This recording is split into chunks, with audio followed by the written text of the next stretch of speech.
그리고 6월 달은 우리 국가적으로는 호국 보훈의 달로 정해서 지금까지 나라와 민족을 위해서 헌신하고 충성하고 순직했던 그런 많은 분들, 우리의 그 애국정신, 애족정신을 이어받고 그분들의 그 노고를 우리가 감사하는 그런 달로 정했는데, 우리 교회에서는 그것보다 한 걸음 더 나가서 이것을 다 포함하고, 그리고 앞으로 미래의 대한민국의 통일을 바라보면서 나라와 민족을 위해서 기도하는 달로 우리가 정해서 이 한 달을 지내게 되었습니다.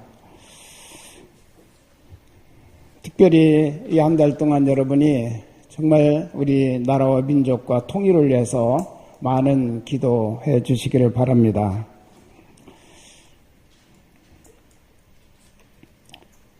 우리나라에 기독교가 들어와서 참 많은 사회적인 것, 제도적인 것, 변화가 있었습니다.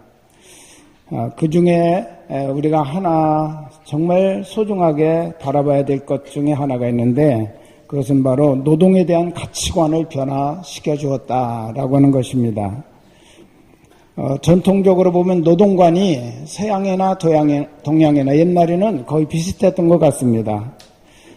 노동은 노예나 종들이 하는 것으로 천시했던 서양이나 또 우리나라 유교 영향으로 노동을 천하게 생각했던 그런 사고방식이나 거의 비슷했던 것 같아요. 그래서 이 일은 우리나라에서도 양반의 채통을 손상시키는 것이다. 그래서 굶으면 굶었지 양반 체면에 일은 할 수 없다라고 소리쳤던 옛날 양반 어르신들의 그 이야기를 우리는 자주 듣습니다. 일이라고 하는 것은 노비나 천민의 몫이지 양반들이 할 일이 아니다라고 생각을 했던 거죠. 그래서 자신이 일하지 않는 고귀한 신부님을 입증하기 위해서 조선의 양반들은 손톱을 길게 기르고 잘 손질해서 광택을 내고 다녔다고 합니다. 네일 아트가 이미 조선시대에 양반들 세계에서 아주 잘 보급이 됐던 거고, 여성이 아니라 오히려 남성으로부터 출발했던 게 바로 네일 아트였다고 이와 같이 말할 수가 있겠습니다. 선교사들이 한국에 와서 보면서 한 가지 중요하게 느낀 것 있습니다. 노동에 대한 생각을 한국 사람들이 바꾸지 않으면 나라가 발전할 수 없다고 생각을 했습니다. 얼마 전에 일본 사람이 한국에 대해서 썼는데, 한국이 지금 일본을 경제적으로나 산업적으로 따라오고 있는 것 같지만 얼마 지나지 않으면 무너질 거다, 그렇게 예측을 했어요. 그 가장 중요한 이유가 뭐냐면 양반의식 때문에 그렇다는 거죠. 양반 체면에 이래가지고 그냥 펜대 굴리는 일은 그래도 괜찮은 거고, 막 땀 흘려 수고하고 애쓰는 거는 이건 천한 일이기 때문에 깊이 하려고 하는 그 양반의식이 아직까지도 우리 한국 사람들의 사회 깊은 곳에 뿌리내리고 있기 때문에 저 경제발전 되는 것 같지만 거품과 같아서 오래가지 않을 거다, 그렇게 예견했던 그런 책도 제가 보기도 했습니다. 선교사들이 한국에 처음 들어와서 정구를 했답니다. 정구. 테니스 공보다 조금 소프트한 게 정구잖아요.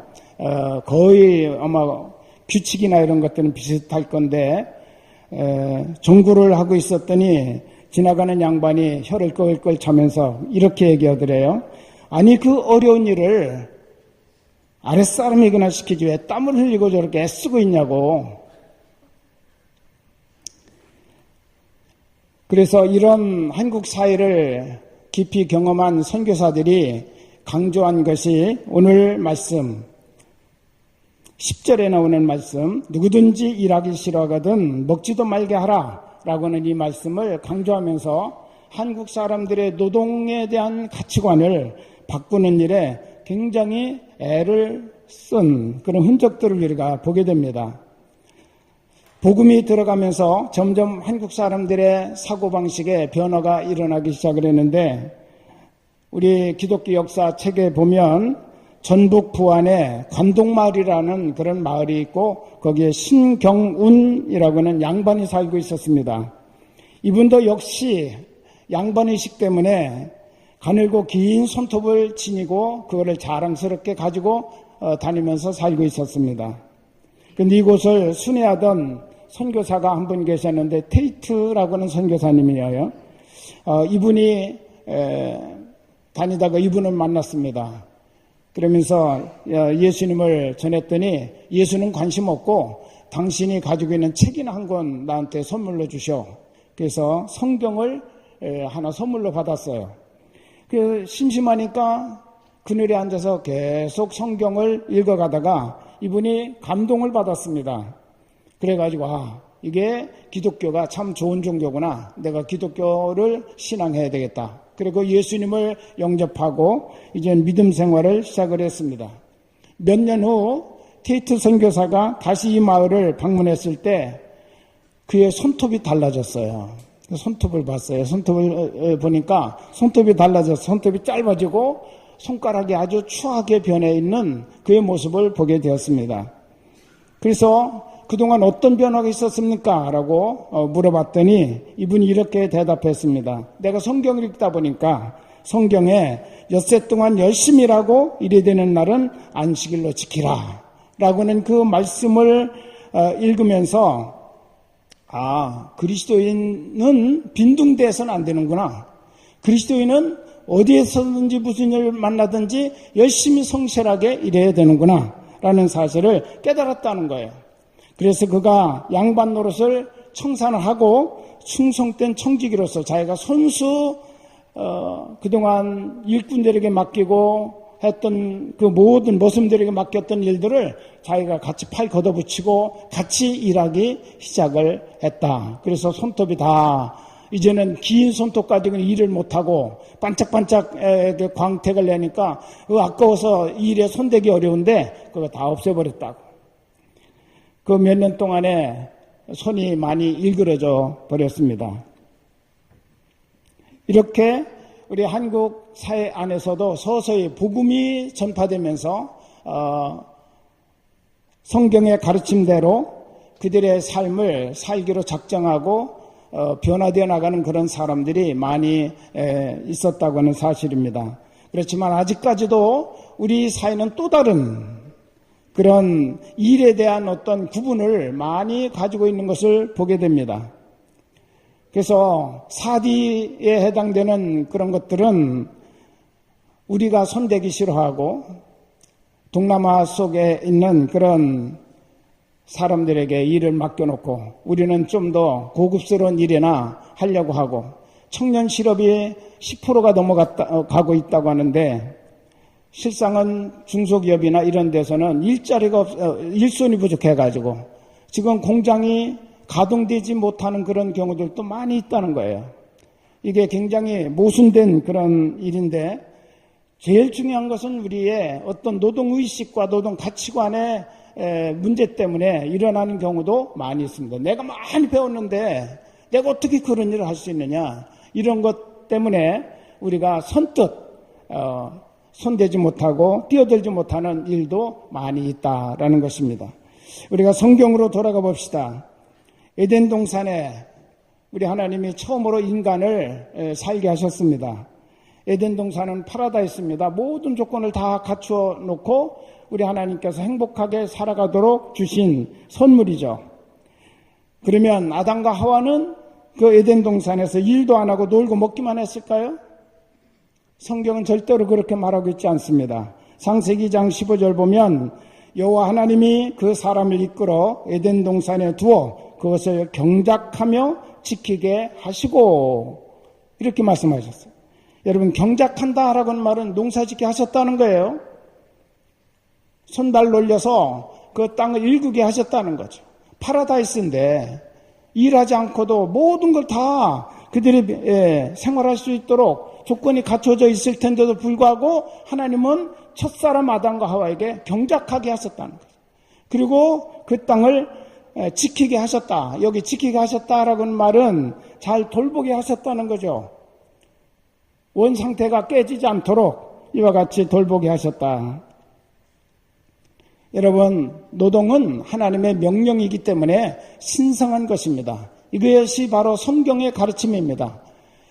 우리는 일을 고급스러운 일과 좀 천박한 일 이런 식으로 구분을 해서 나는 많은 것을 가지고 있고 자격을 갖추었기 때문에 고급스러운 일만 해야 될 사람, 천박한 일은 전혀 나는 할 수 없는 그런 사람, 이렇게 우리가 구분하지만 성경은 그렇게 구분하고 있지 않습니다.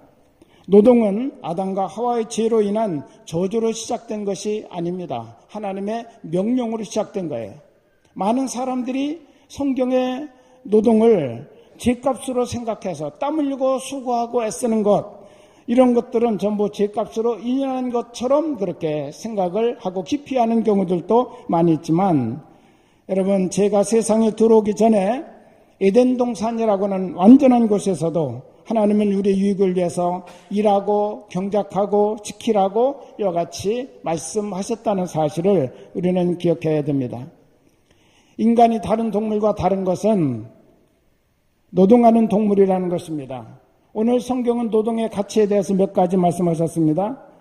우리가 대부분 하나님을 잘 모르고 성경을 잘 모르는 사람들, 노동일, 우리에게 맡겨진 어떤 정신적인 노동이든지 육체적인 노동이든지 어떤 것이든지 간에 노동의 어떤 목표를 이거 하나로 붙들고 있어요. 먹고 살기 위해서.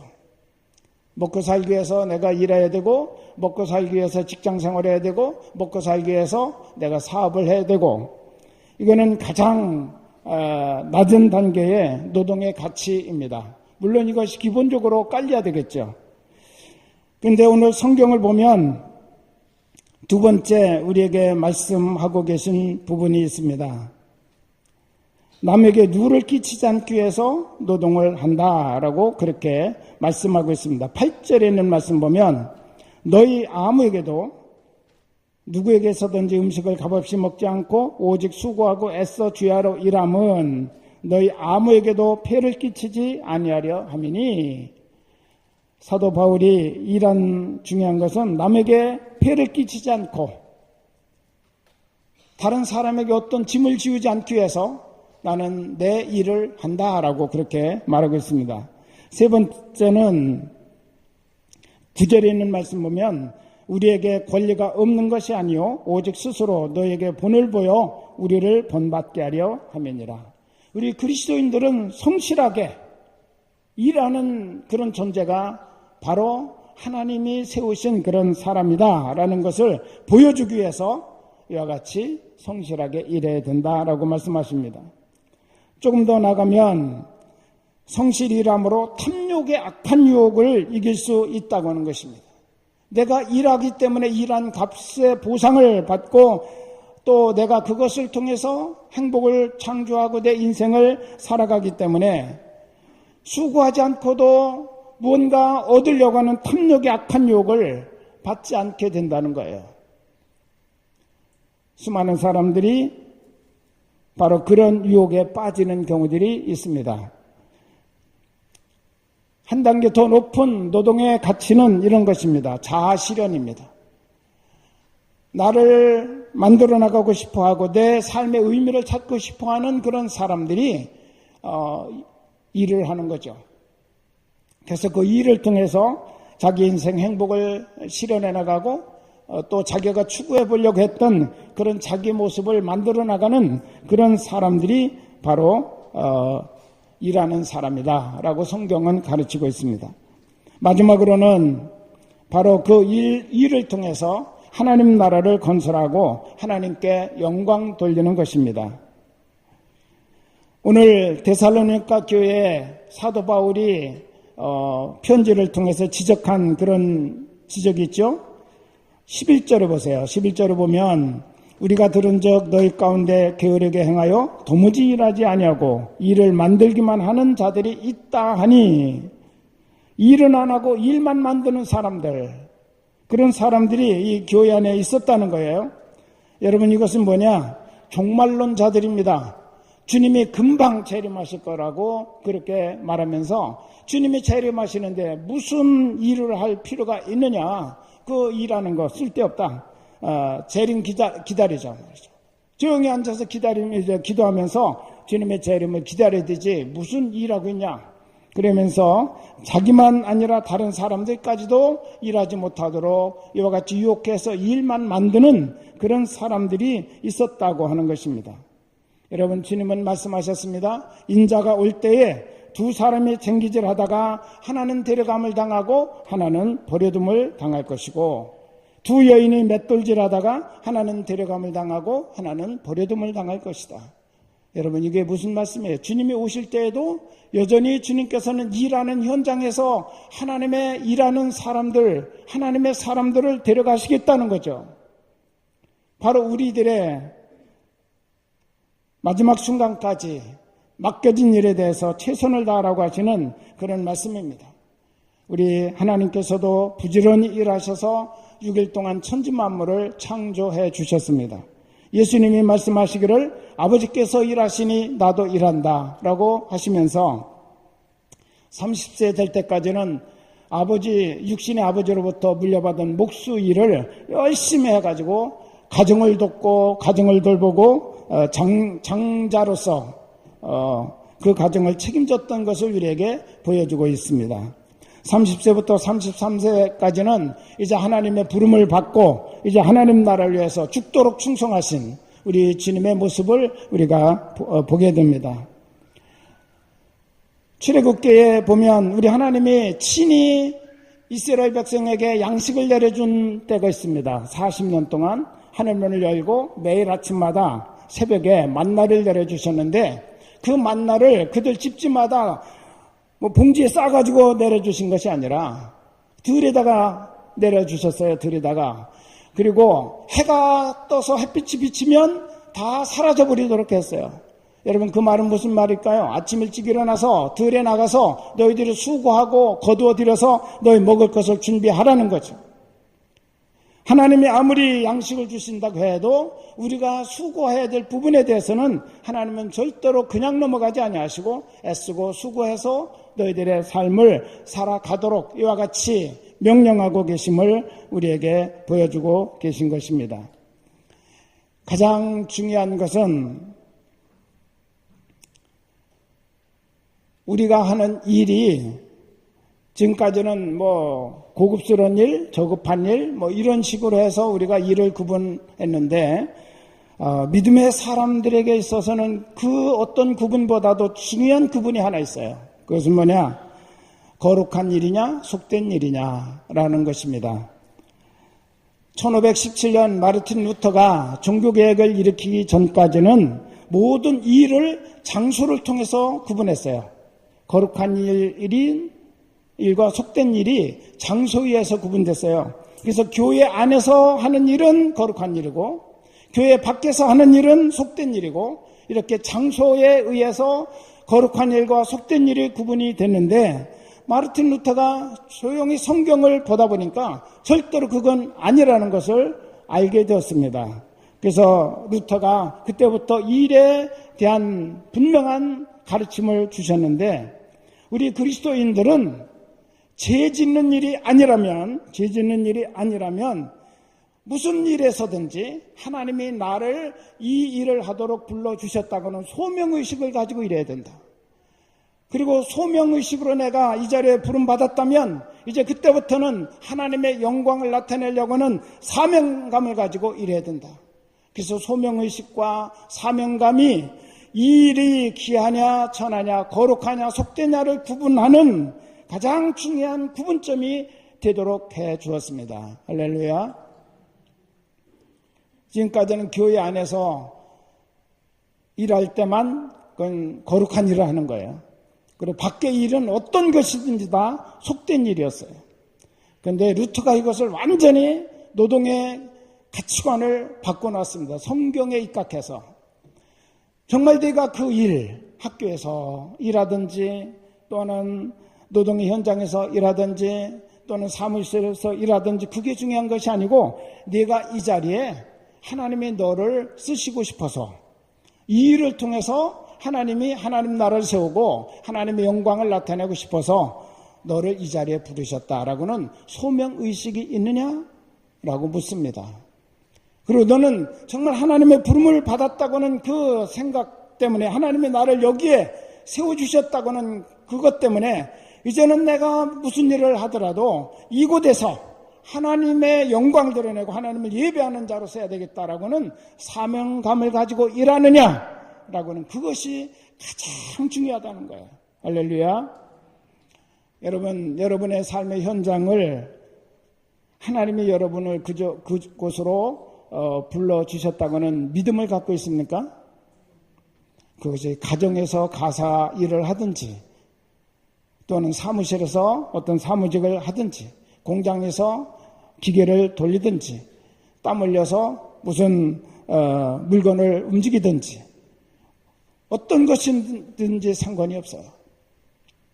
하나님이 나를 바로 이곳에서 하나님이 만들어주신 이 세상을 경작하고 지키라고 나를 여기로 불러주셨다라고는 이 의식이 여러분에게 있냐는 거예요.